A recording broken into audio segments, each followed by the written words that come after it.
Nous allons commencer la visite de cette galerie jubienne par un aperçu de l'arbre généalogique de la famille royale. On doit commencer par Juba II, qui était le roi ici à Cherchell. Sa femme, c'est Cléopâtre Sérénée. Et la mère de Cléopâtre Sérénée, c'est Cléopâtre VII, la reine d'Égypte. Et Juba II avait deux enfants, Ptolémée et Drusilla.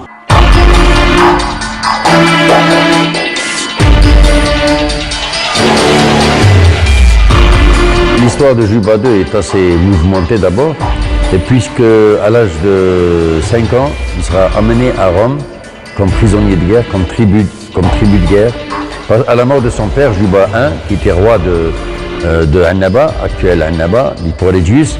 Ce Juba Ier avait pris le parti de Pompée, et donc comme les Pompéens avaient perdu contre César, il se suicide et son fils sera amené comme tribut de guerre à Rome. Mais pourtant, il aura un sort plus enviable, puisqu'il sera élevé dans la cour impériale, avec Octave, qui sera son bienfaiteur. Et là, il apprendra beaucoup de langues, entre autres le grec, le latin, et aussi l'égyptien certainement. Donc on verra qu'il va avoir une éducation très poussée dans la cour impériale, et ainsi on dirait qu'il a été préparé donc pour régner sur le royaume de Mauritanie, puisqu'en 25 avant Jésus, comme je vous ai dit, il va être roi de cet immense royaume qui va doter de beaucoup de villes, d'édifices, etc. Mais aussi son activité littéraire est importante, puisqu'on sait par des anciens comme Pline ou autres, et que Juba avait beaucoup écrit, et les écrits que Juba avait fait, c'est surtout les Libica. Il avait parlé de géographie, de botanique, de médecine, de beaucoup de sujets. Il avait traité de beaucoup de sujets, tellement de sujets que certains anciens Romains n'ont pas hésité à le traiter d'érudit. Et certains aussi disent de lui que parmi tous les rois, Juba était le roi le plus cultivé, le plus érudit. On a pu puiser dans ses œuvres, ils ont pu plagier, sans le dire, malheureusement. Et malheureusement aussi, on n'a pas trouvé ses écrits, ses Libica. Pourtant, on sait qu'à Cherchell, il y avait une bibliothèque importante qu'on n'a pas découvert, malheureusement, puisque la ville de Cherchell, la ville moderne, est bâtie sur l'antique Césaria. Donc, beaucoup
Juba II. Il a fait appel à beaucoup d'artistes, donc on a des statues que vous avez pu voir dans ce musée, donc qui sont d'une très grande facture.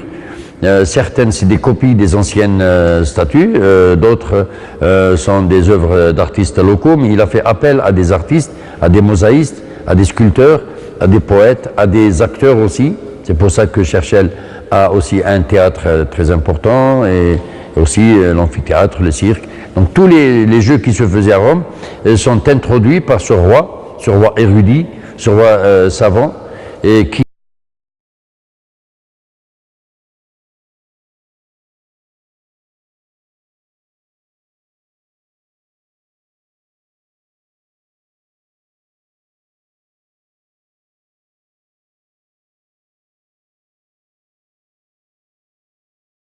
belle scène des travaux de chant, la mosaïque de Pan, la mosaïque des poissons et la mosaïque florale, dédiée à la nature, à l'abondance et au travail. Des mosaïques à thème mythologique représentent Thésée et Minotaure, Minerve, le mariage de Thétis, et Pélée, la toilette de Vénus. c'est une mosaïque qui a été découverte après l'indépendance, qui a été découverte juste au sud du nouveau musée, à quelques encablures, disons à 200 mètres du musée, donc sous la route. C'est pour ça qu'elle est très endommagée. Cependant, elle représente une scène mythologique connue, qui est le mariage de Thétis et de Pélée, qui sont les parents d'Achille, notre héros troyen. Donc ce mariage a eu lieu donc sur le mont Pélion, avec Thétis qui est une déesse et Pélée qui est immortel. Donc c'est un être humain normal et Thétis est une déesse. C'est pour cela que on verra plus tard que Achille aura des capacités que n'auront pas les autres êtres humains, puisqu'il sera pratiquement immortel ou invincible, sauf son talent